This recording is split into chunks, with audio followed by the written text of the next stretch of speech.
eu fui responsável pela coordenação desses cursos na Força Aérea, onde tínhamos a participação de militares dos outros dois ramos, portanto, do Exército e da Armada, e também Marinha. tínhamos participação da Marinha, sim, e tínhamos participação da Polícia, quer a Polícia Civil, quer a Polícia Militar, tivemos participação nesses cursos. E eu fui coordenando esses cursos.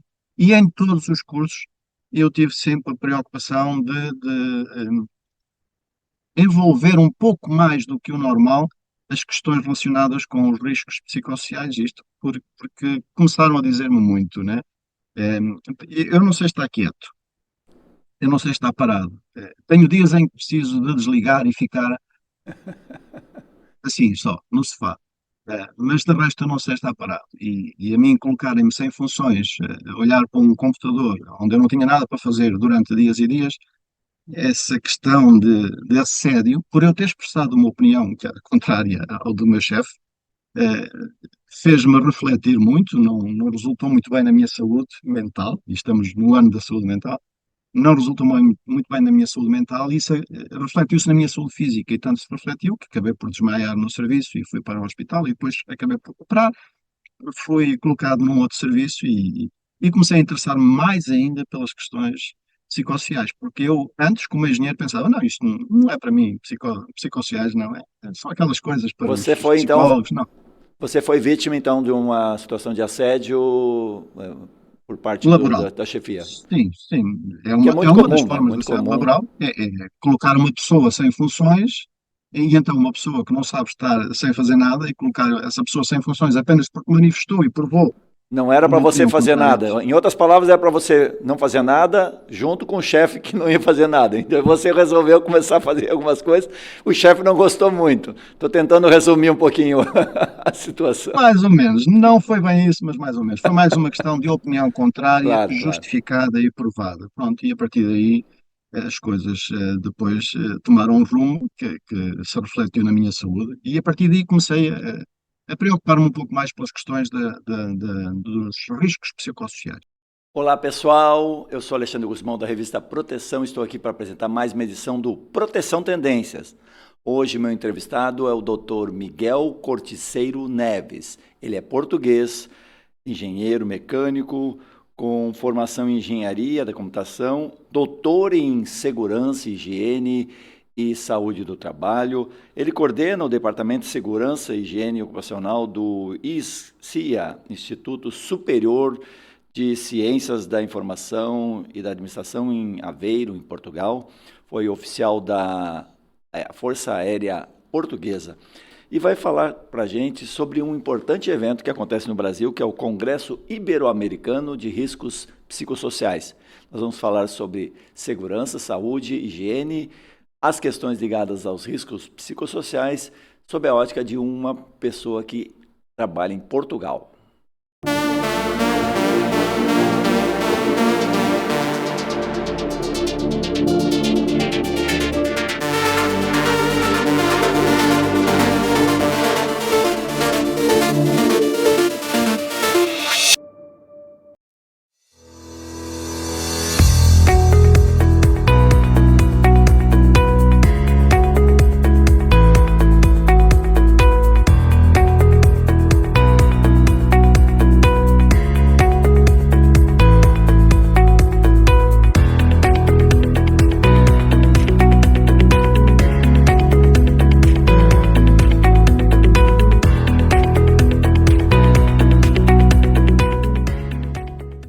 Todo trabalho precisa de segurança.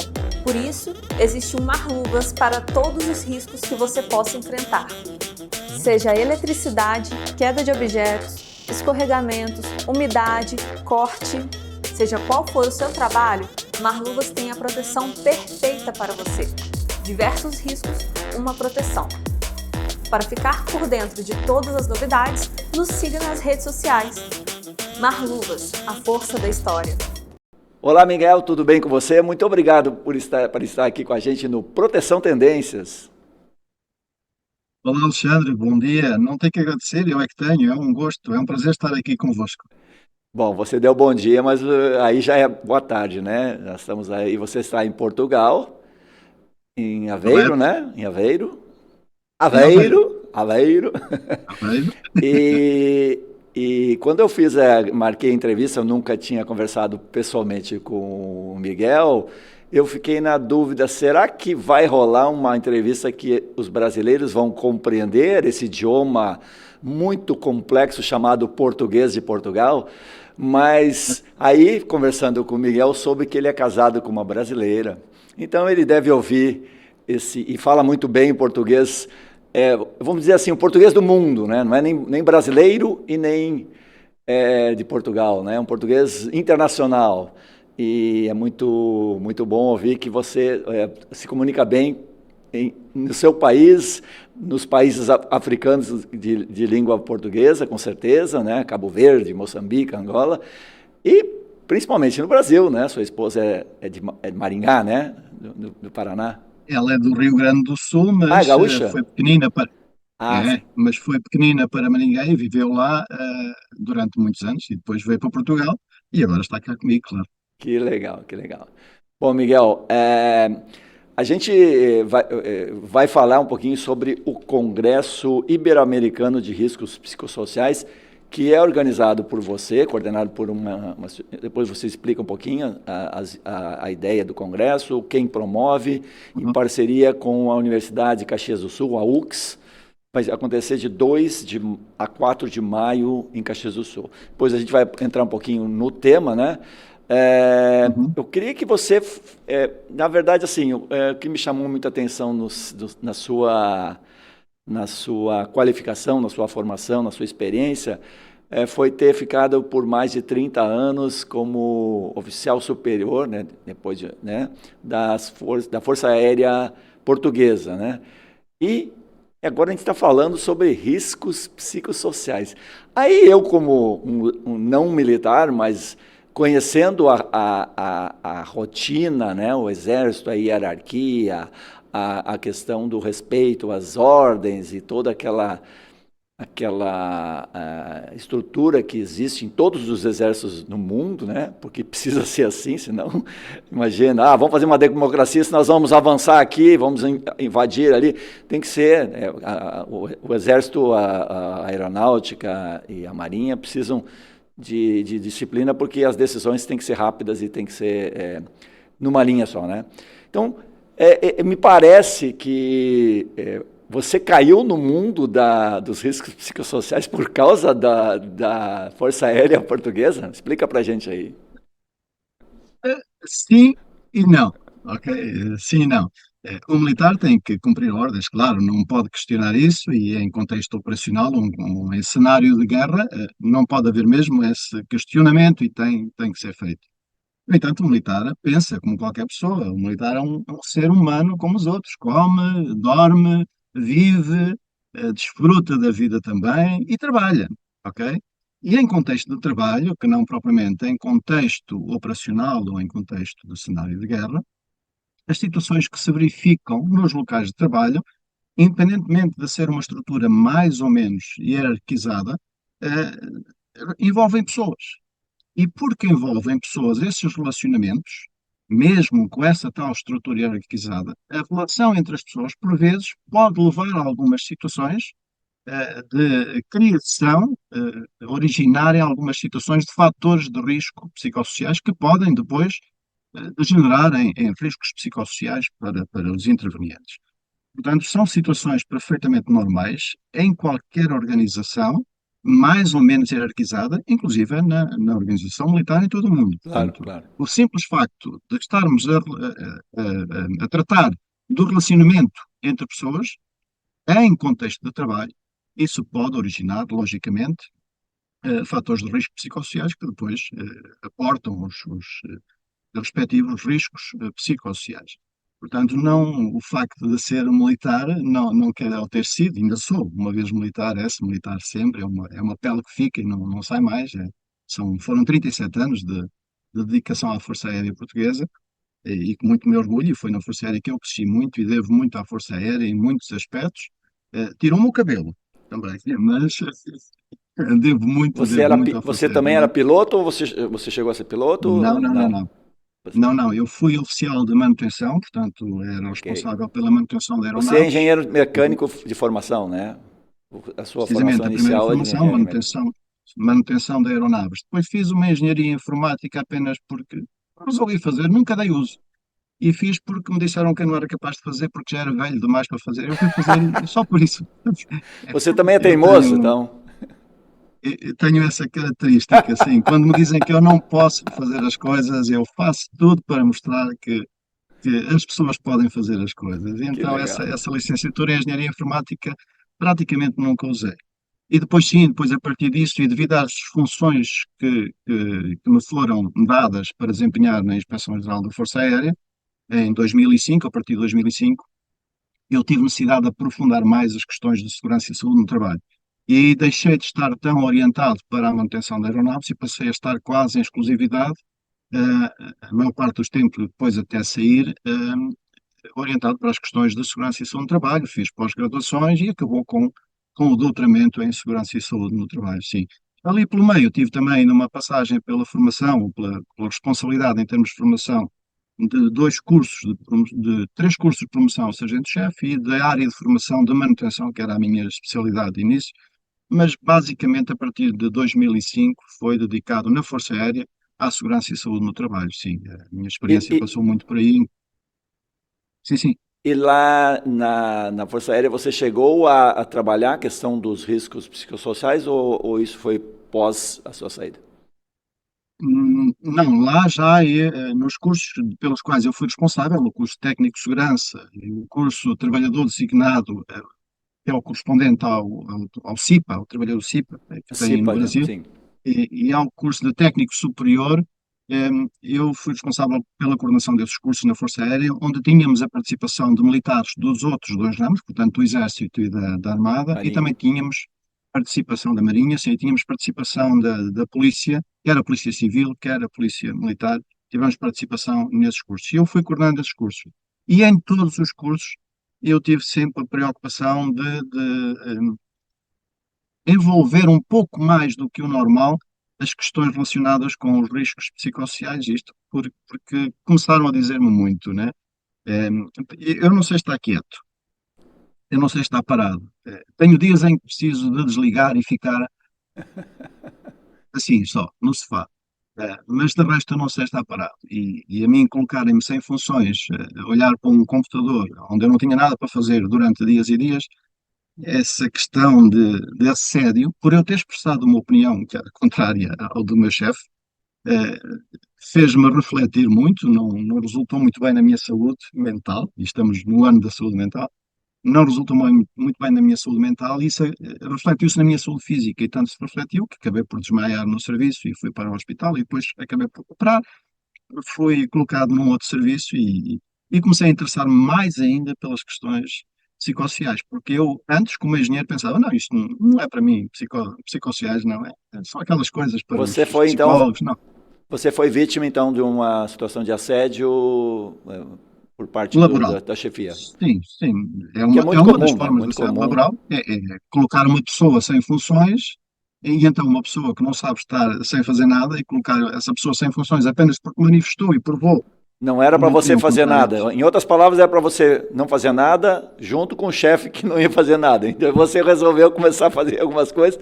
O chefe não gostou muito. Estou tentando resumir um pouquinho a situação. Mais ou menos, não foi bem isso, mas mais ou menos. Foi mais uma questão de opinião contrária, Claro, claro. justificada e provada. Pronto, e a partir daí as coisas depois tomaram um rumo que se refletiu na minha saúde e a partir daí comecei a preocupar-me um pouco mais pelas questões dos riscos psicossociais. Claro, claro. E comecei a incorporar ainda mais nos cursos pelos quais era responsável essas temáticas, trazendo palestrantes exteriores, civis e militares, que estavam relacionados com esses assuntos para os cursos que eu coordenava. Isso depois também foi transposto para a sociedade civil, porque eu já lecionava no ensino superior e em ações de formação não superiores, também transportei essas temáticas para os cursos pelos quais fui responsável nas instituições de ensino por onde fui passando, sempre com a chamada de especialistas na matéria, porque eu não era propriamente um especialista e continuo a não ser. Sou um interessado, muito interessado nestas temáticas, porque entendo que se aplicam a toda a gente, todo o trabalhador de todo o mundo, e são extremamente importantes.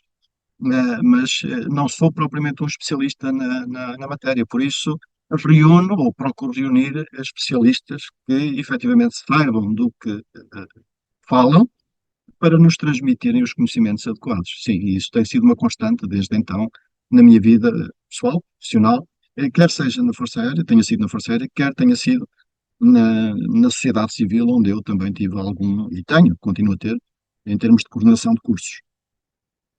Então, essa sua experiência pessoal transformou a sua vida e a sua visão, né?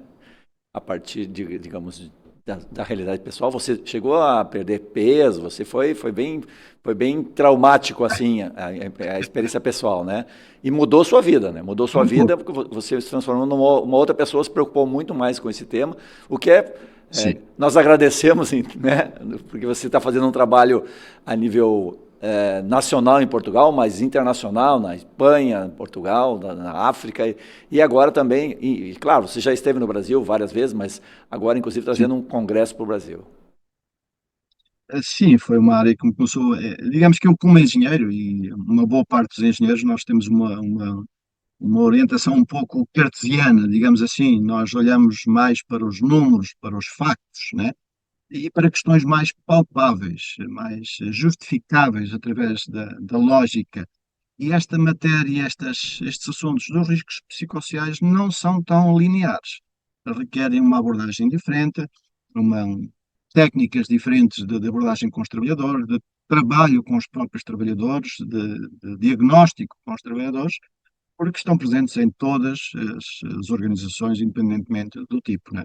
Eu penso que deixei de ser menos quadrado na minha visão que eu tinha dos assuntos e passei a ser um pouco mais redondo, mais mente aberta para estas temáticas e eu digo ainda bem, estou grato por isso. Nós devemos tirar partido daquilo que nos acontece menos positivo Com e certeza. aprender com isso. E essa situação menos positiva foi o despoltar de todo um conjunto que veio depois e do interesse que veio depois por esta temática e de tentar reunir sempre à minha volta especialistas que pudessem, nos cursos pelos quais eu fui sendo responsável, pudessem transmitir aos meus alunos estas questões de forma mais técnica, porque eu não tinha, ainda não tenho, efetivamente, conhecimento técnico para isso. Ok? Sou, como disse, um leigo na matéria, um interessado e um crente de que isto efetivamente se aplica a todas as organizações, porque, pelo menos na minha experiência em termos militares e em termos civis,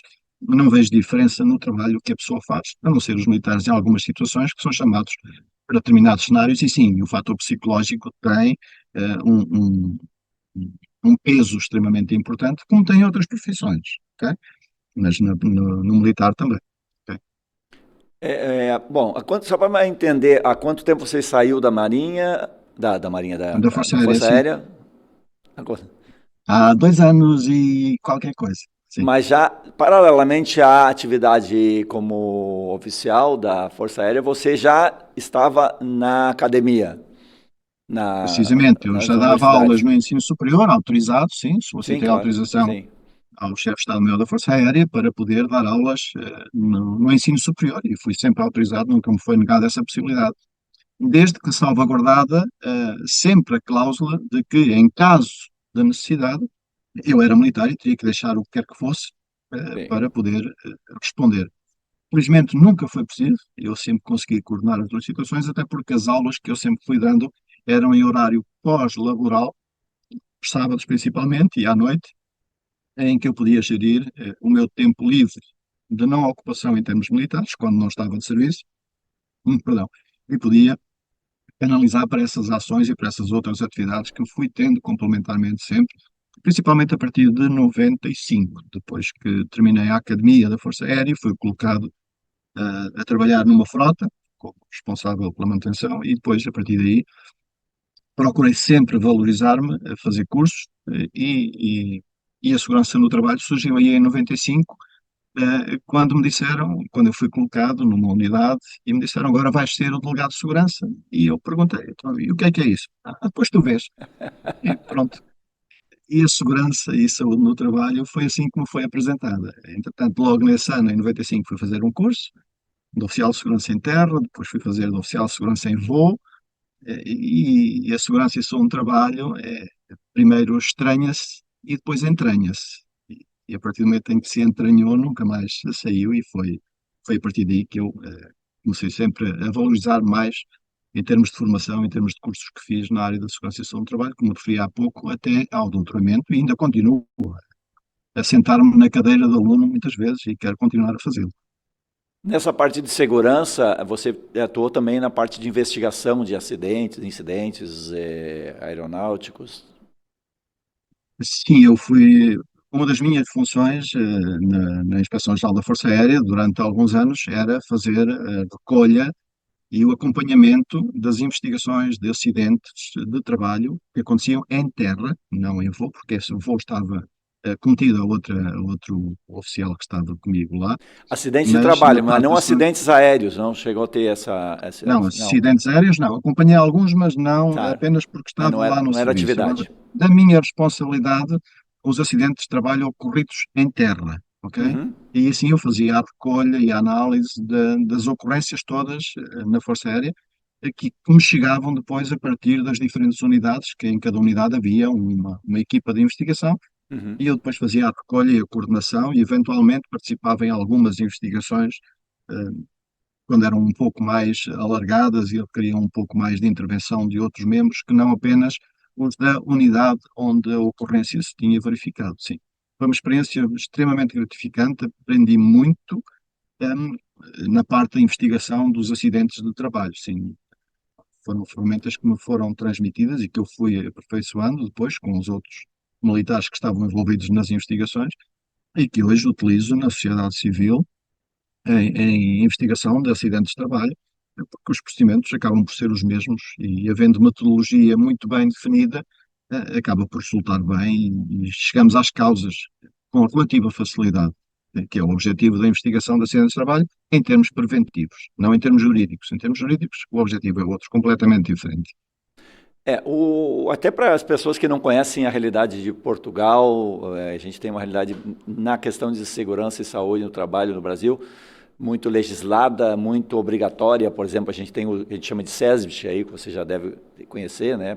Você conhece, tem bastante contato com. Mas em Portugal essa estrutura obrigatória ela não existe, né? Conta um pouquinho como é que funciona assim a parte da segurança e da saúde, especialmente nós temos os engenheiros, temos técnicos técnicos superiores de segurança, tem os técnicos de segurança, é um pouquinho diferente, né? Tem a ordem dos engenheiros, dos técnicos Isso, né? superiores, né? Você é membro dessa ordem, né? Fala um pouquinho, para as pessoas que não Tem, conhecem essa realidade, entender um pouquinho sim. como é que funciona em Portugal. Em Portugal, nós temos a obrigatoriedade de todas as organizações públicas ou privadas terem aquilo que se chama o Serviço de Segurança e Saúde no Trabalho implementado. Ok? Está devidamente legislado. Existem três possibilidades: serviços internos, em que as próprias organizações têm meios internos para implementar o serviço, em termos médicos, em termos de técnicos e em termos de engenheiros, ou de outros profissionais, como psicólogos, por exemplo, ou ergonomistas, e em termos externos, em que as organizações, empresas, não têm ou não querem, dependendo das questões legais e da obrigatoriedade, particularidades apenas referentes a algumas situações, contratam esses serviços que são prestados por empresas especializadas. Ou então associam-se em conjuntos de empresas e podem partilhar os serviços, e aí tem a designação de serviços comuns. Esses serviços têm duas vertentes. Uma vertente na parte da segurança, e é tratada exclusivamente pelos técnicos e pelos técnicos superiores e envolve também a higiene, portanto, segurança e higiene. E depois tem uma vertente que é a parte da saúde, que é exclusiva dos médicos do trabalho, em algumas situações coadjuvados, auxiliados por enfermeiros do trabalho. E a legislação prevê estas duas vertentes. Dentro dos técnicos superiores, nós temos dois tipos de técnicos, os técnicos e os técnicos superiores. Como o nome diz, o técnico não tem necessariamente que ter formação superior. Pode ter uma formação pré-superior e ter um curso técnico bastante bom, posso dizê-lo, aqueles que eu conheço são 1210 horas o curso tecnológico em si, podem ser mais, mas essas mínimas e formam muito bem os técnicos. Os técnicos superiores podem ou não ser engenheiros, ok? Se forem engenheiros, têm que estar registados numa das duas ordens, a Ordem dos Engenheiros Técnicos, onde eu estou e sou membro, ou a Ordem dos Engenheiros. E ambas as ordens têm a especialidade do Colégio de Segurança, ok? É, só para entender, Portanto, os para o técnicos, público entender, quando está falando de ordem, seria o equivalente ao nosso CREA, digamos assim, para as pessoas entenderem, sim, né? Ah, sim, sim, sim, certo. perfeito, perfeito. Seria equivalente, sim. Os técnicos superiores em Portugal não têm que ser todos engenheiros, ok? Os engenheiros têm a possibilidade de fazer projeto. Por exemplo, um técnico superior que seja gestor de empresas pode perfeitamente ser técnico superior de segurança no trabalho, mas não pode desenvolver um conjunto de atividades que os engenheiros podem desenvolver. No entanto, pode ser responsável, por exemplo, por um serviço de segurança no trabalho numa organização onde a parte do projeto dedicada à engenharia não tem necessariamente que estar em vigor, digamos assim. Portanto, em Portugal temos estas duas possibilidades, está bem? Os, os engenheiros de segurança são obrigatoriamente eh, técnicos superiores, nem todos os técnicos superiores são engenheiros de segurança, tá bom? E depois há Perfeito. muito licenciado em engenharia que não é engenheiro. Para usar o título de engenheiro tem que estar registado, tem que ser membro de uma das duas ordens, porque Ordens. senão é licenciado em engenharia. Que há uma diferença entre um licenciado em engenharia, que é uma pessoa que termina o curso de engenharia, não pertence a nenhuma das ordens, é licenciado em engenharia, não pode usar o título de engenheiro. E depois há o engenheiro propriamente dito, o engenheiro técnico, que é membro de uma das duas ordens profissionais que existem em Portugal. Tá bem? E Não hoje sei você está se ligado respondi. Não, perfeito, não. Eu acho que deu um cenário muito claro, muito oportuno. Você fez um resumo da situação bem.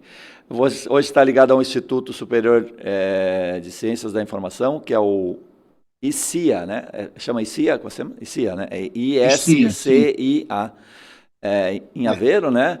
Que tem cursos de formação, pós-graduação, doutorado, nas questões ligadas à segurança, saúde e ergonomia, higiene, né? Fala um pouquinho do trabalho que o Instituto desenvolve formação. Sim, eu estou no IFCIA, em Aveiro, desde 2000, final de 2020, início de 2021, e sou responsável pelo Departamento de Segurança e Higiene Ocupacionais, nesse instituto. E nesse departamento nós temos um mestrado em Higiene e Segurança Ocupacionais, tem sido frequentado, inclusive, por alunos brasileiros em todas as edições e com sucesso. Alguns já concluíram, outros estão em fase de conclusão.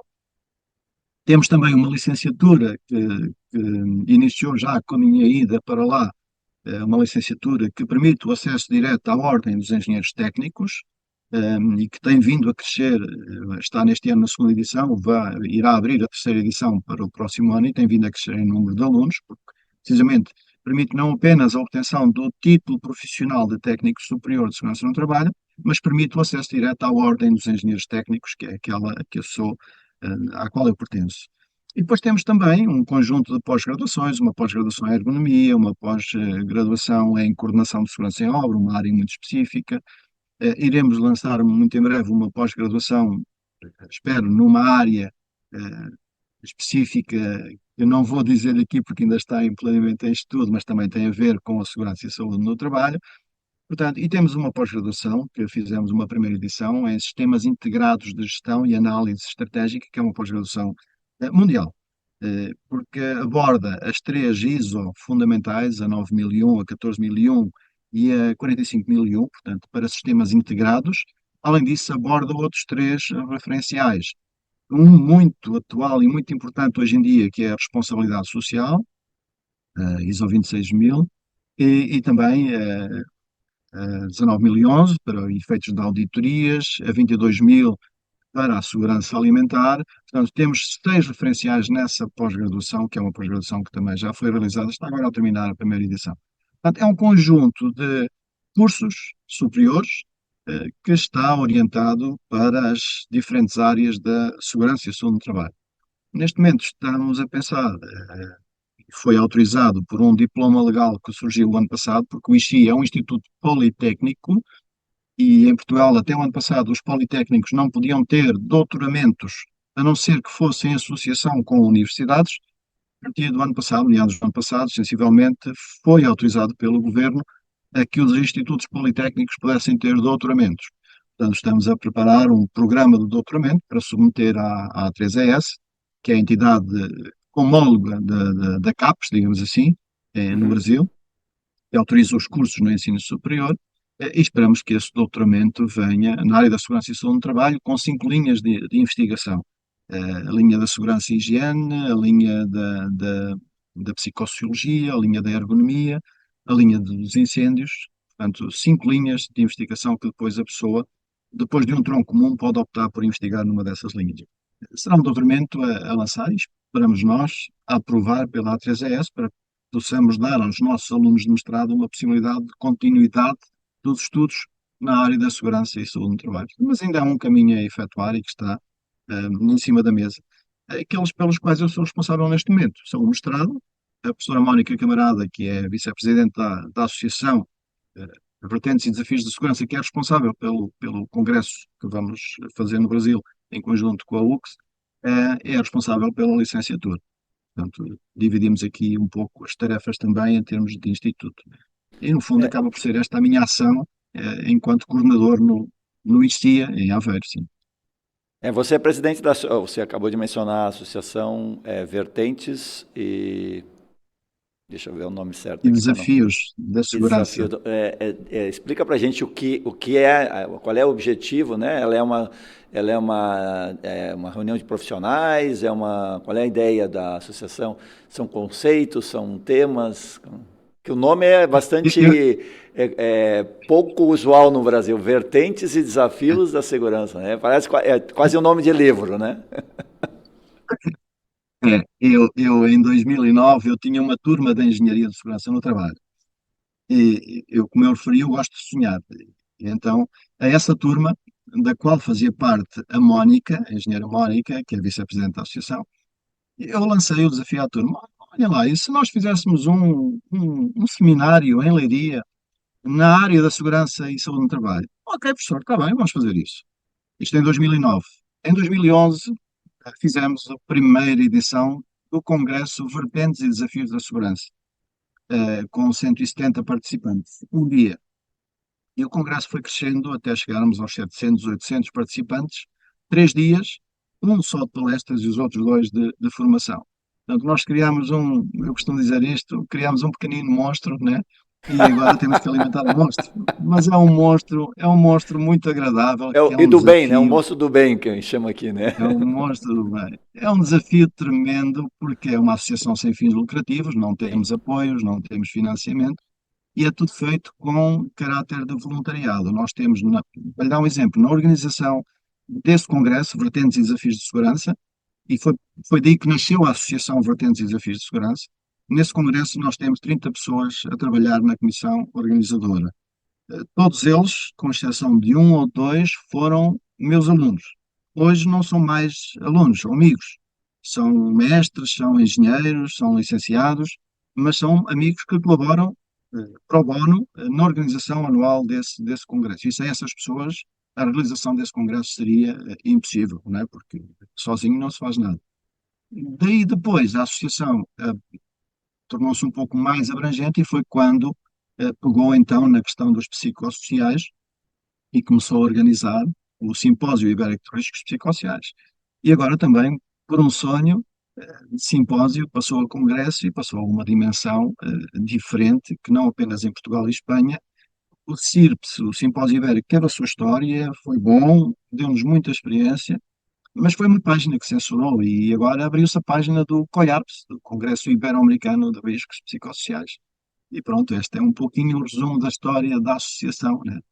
Nós fazemos o VDS em Leiria anualmente, onde eu costumo convidar para participarem pessoas de renome em termos do Brasil. O presidente da ANEST já passou por lá como convidado, o presidente da ABHO, os diferentes presidentes da ABHO já passaram por lá. Outros nomes influentes em termos de segurança e saúde no trabalho do Brasil, da Fundacentro, inclusive, já, o presidente da Fundacentro, o doutor Pedro Tourinho de Siqueira, esteve no último VDS em Leiria como convidado e como membro da sessão de abertura também, e foi um gosto tê-lo lá, um prazer receber o presidente da Fundacentro não é qualquer pessoa, é o presidente da Fundacentro, que é uma Claro, claro. entidade de renome no Brasil Importante. nesta matéria, né? Portanto, tem passado pelo VDS pessoas de renome e o objetivo é que passem pelo COIARPS também pessoas de influentes e de renome em termos nacionais, e nós temos no COIARPS essas pessoas também. Isto é um pouco o resumo da associação, digamos assim, da qual eu sou Legal. presidente, e a Mónica, que foi minha aluna nessa turma de 2009, e foi uma excelente aluna, e foi minha orientanda depois no mestrado também, e concluí o mestrado com sucesso. Hoje é vice-presidente da Associação IT, é o meu braço direito, é o braço esquerdo. Então, o COIARPS, que é o primeiro Congresso Ibero-Americano de Riscos Psicossociais, vai acontecer no Brasil, em Caxias do Sul, né, na Universidade de Caxias do Sul, uma bela instituição de ensino, né, e de 2 a 4 de maio, né, as inscrições estão abertas. Dá o site aí para gente, como é o endereço? É www.coiarps.org. COIARPS, Ok. as iniciais de Congresso Ibero-Americano de Riscos Psicossociais. A gente vai botar aqui .org. embaixo, vai botar embaixo aqui, ó, para as pessoas que quiserem Ok. se inscrever. Bom, a ideia desse encontro, vamos falar um pouquinho desse congresso, né, é reunir especialistas, um time de grandes nomes aí, já está no site, quem quiser ver a programação, não só de Portugal, Espanha, mas também da América Latina, né, de outros países, além do Brasil, obviamente, países de fala hispânica, né? Fala um Uhum. pouquinho digamos, desse sonho que era Espanha e Portugal e agora virou América, Espanha, América e Ibéria, né? Vamos dizer assim, né? América Ibérica, sim, Ibérica.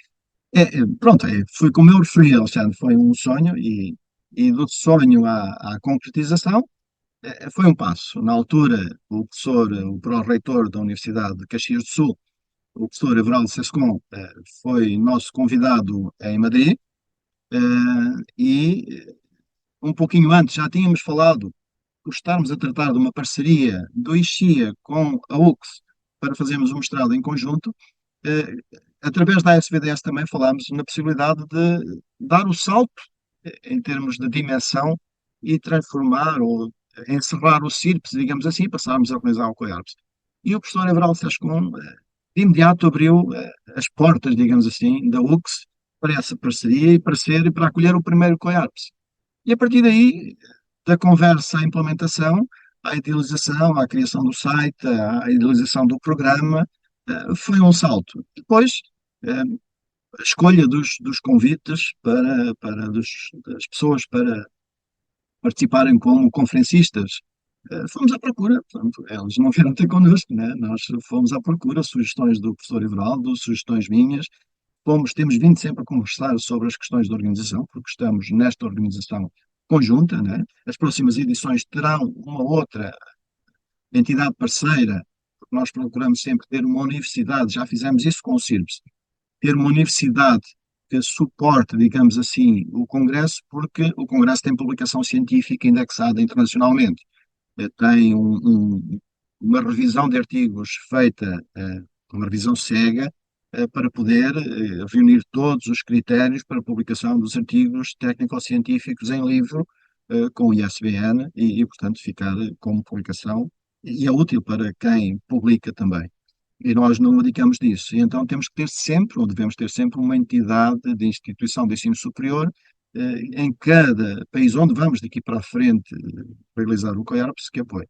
O professor Everaldo Sescon, a Universidade de Caxias do Sul, abriram essa possibilidade logo de imediato e pronto, e temos trabalhado em conjunto e estamos a trabalhar em conjunto para o primeiro COIARPS. Os próximos já estão delineados até 2028, já sabemos onde vamos fazê-los, é uma questão agora de começar a materializar, né? O primeiro passo está dado e a seguir vem um caminho e eu estou otimista relativamente ao caminho, mas que é um desafio enorme, porque eu não estou aí no Brasil, né? Está o professor Everaldo, está a equipa do professor Everaldo da Universidade e que tem dado um apoio excelente, quer em termos de comissão científica, quer em termos de comissão organizadora, porque integramos na comissão organizadora, que é diferente da comissão organizadora do VDS, do congresso que nós fazemos cá. Embora alguns elementos sejam comuns, mas é uma mais pequena, e procuramos integrar, já fazíamos isso com o CIRPS, integrar sempre elementos da universidade que nos recebe, e fizemos isto também com a Universidade de Caxias do Sul, onde na comissão organizadora, e podem verificar isso no site, temos docentes da Universidade de Caxias do Sul, juntamente com os demais elementos que pertencem à Associação Vertentes e Desafios de Segurança.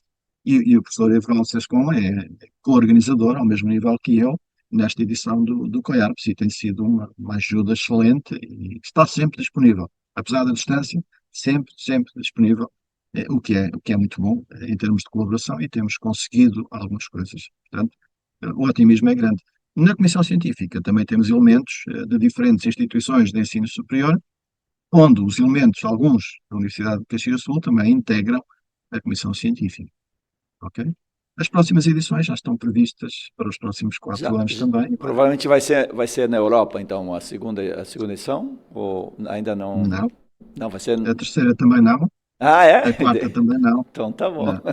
Se tudo correr bem, como temos previsto, a segunda edição será na Colômbia, ok? Ah, Em conjunto com uma universidade. A terceira será no Equador. A quarta ainda estamos aqui para decidir entre Chile e Argentina. Estamos a conversar com os dois países para ver onde legal. será realizada. E a quinta, sim, aí será em Portugal. E depois, a Ok. partir daí, vamos ver onde fazemos, né? Podemos voltar ao Brasil ou não. Vamos ver. Está bem? A ideia, digamos, a escolha temática, o foco é mais acadêmico, é mais, a gente chama no Brasil chão de fábrica, ou seja, para quem trabalha na empresa, né? Ou é um A misto? todos os níveis.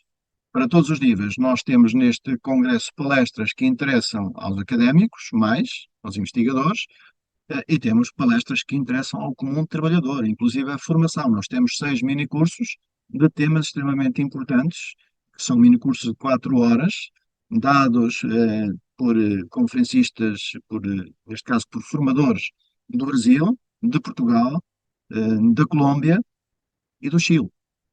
Ok? Portanto, temos estes 4 países envolvidos em minicursos na manhã da sexta-feira, eh, na manhã de sábado, perdão, do dia 4.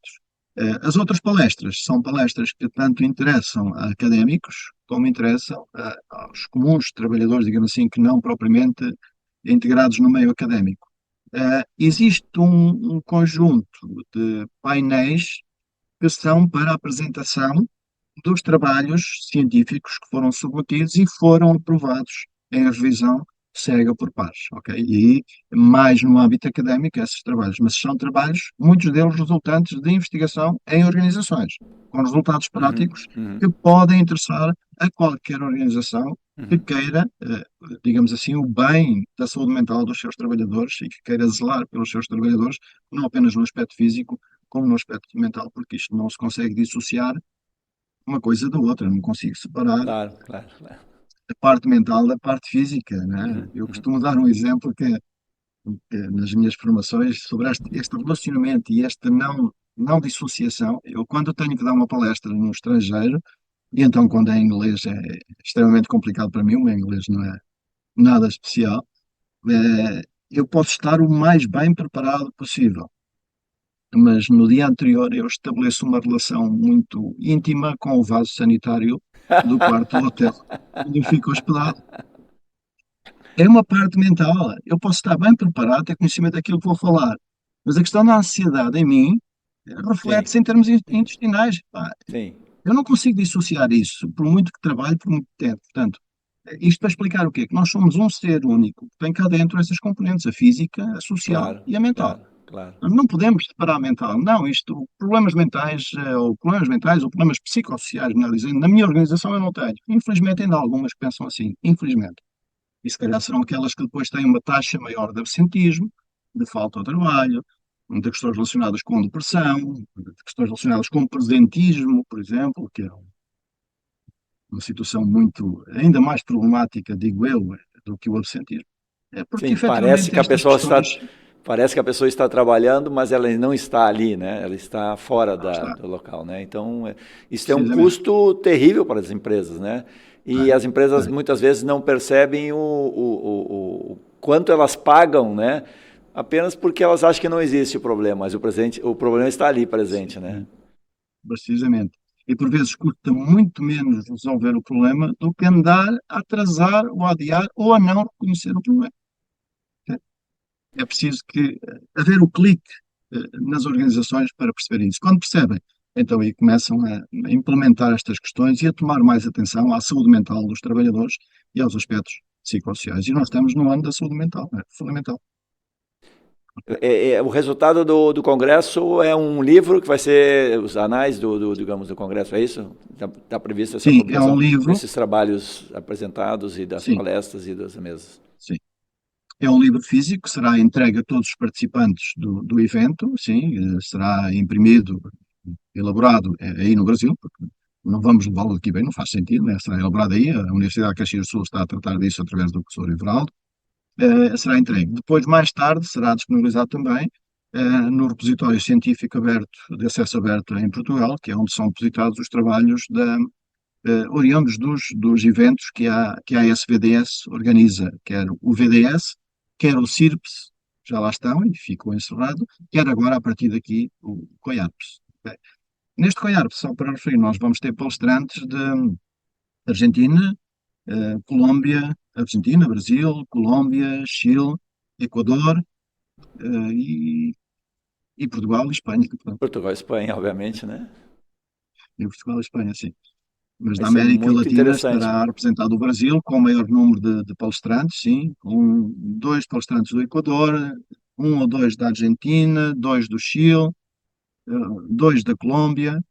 Portanto, temos uma representação já Um cenário significativa, digamos assim, isso, um bastante cenário alargado.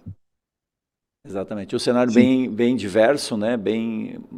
Mas a problemática é muito parecida, né, nos países, né? Apesar de nós estar falando de a realidade as pessoas, psicossocial é muito semelhante e cada vez mais evidente, né? Surgindo um sim, problema que existe há muitos anos, né?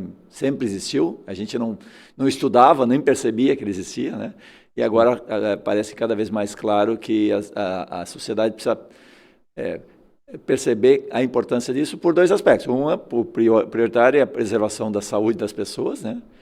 E o outro que é as empresas, a sociedade, o mundo está botando dinheiro fora porque está desperdiçando aí, né? Ao não gerenciar esse problema, gerando um problema que tem um custo muito elevado econômico também, né? isso. Há estudos que indicam isso precisamente, que as organizações que não dão atenção a estes aspectos acabam por ter custos indiretos muito grandes, precisamente porque não tratam aquilo que seria com um pequeno investimento, não tratam no início e depois transforma-se numa bola de neve que, em termos de custos indiretos para as organizações, tem um peso extremamente grande. Quando dão conta disso, começam a implementar. Às vezes é tarde demais para os trabalhadores, porque chegam a determinados limites em termos psicossociais, cuja recuperação já se torna um pouco difícil, pelo menos naquela organização em causa. Portanto, aí o objetivo é evitar isso, evitar que as pessoas se sintam bem no local de trabalho. E até os animais gostam disso. Eu estou a lembrar-me agora de uma situação. Uma vez coordenei um curso de projetista de segurança contra incêndios nos Açores. Fui lá à Ilha de São Miguel e coordenei um curso de projetista lá. E uma das visitas que nós fizemos foi a uma fábrica de laticínios, porque nos Açores as vacas andam pelos pastos, andam pelas montanhas, andam pelos os campos a pastar livremente, né? E porquê? Porque um dos lemas lá é vacas felizes produzem mais leite. Que Se até os legal. animais felizes produzem mais, porque é que o trabalhador feliz não há de produzir mais? Produz mais, de certeza. Um trabalhador que esteja bem no seu local de trabalho, se sinta bem, logicamente que tem mais propensão para produzir. Porque aquele que não gosta do local de trabalho, que está obrigado, ou que tem um mau relacionamento, ou que está sujeito a qualquer tipo de situação que for psicossocial, acaba por não produzir aquilo que poderia produzir. Portanto, eu não tenho dúvidas hoje, devido àquilo, dado aquilo que me tem sido dado a conhecer e à experiência que eu tenho tido, que as pessoas que estão bem nos locais de trabalho produzem efetivamente mais. E as empresas, organizações que chegam a essas conclusões só implementam boas práticas eh, para que os seus trabalhadores se sintam bem, porque acabam por ter um retorno em termos quer do não ausentismo, por exemplo, das faltas ao trabalho, e não é, muitas das vezes por dores nas costas, não é porque não se sente já bem com o trabalho, então arranja uma desculpa para não ir, acabam por ter retorno, quer por não ter despesa com isso, e quer pela produção que o trabalhador faz a mais, porque se sente bem no local de trabalho. E é um dos temas que vai ser abordado, é a qualidade de vida no trabalho e o bem-estar, né, que é fundamental. Miguel, muito obrigado por essa entrevista, obrigado pelas informações que você trouxe. Com certeza vamos estar juntos aí em Caxias do Sul, de 2 a 4 de maio, né? Na Certo? Universidade Caxias do Sul, num evento fantástico, reunindo profissionais de vários países da América do Sul, da Europa, né? Portugal e Espanha.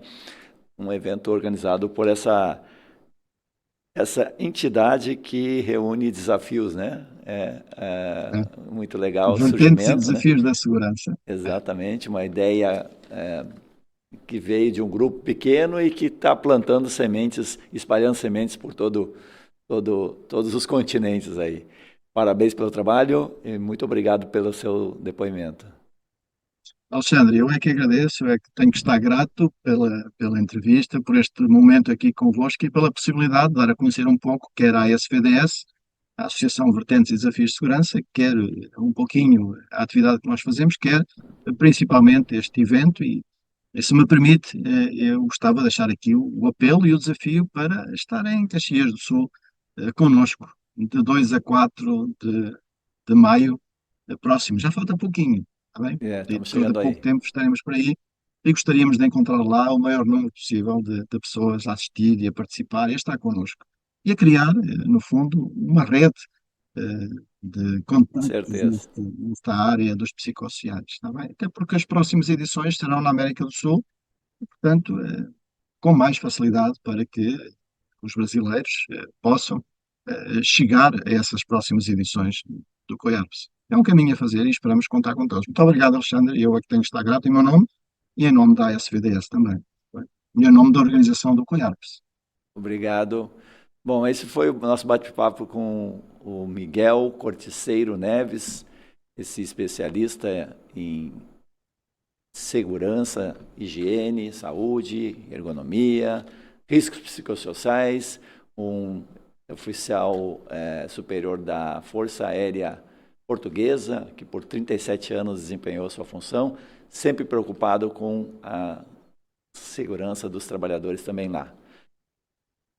Na semana que vem a gente volta com mais um Proteção Tendências. Até lá, pessoal. Tchau, tchau.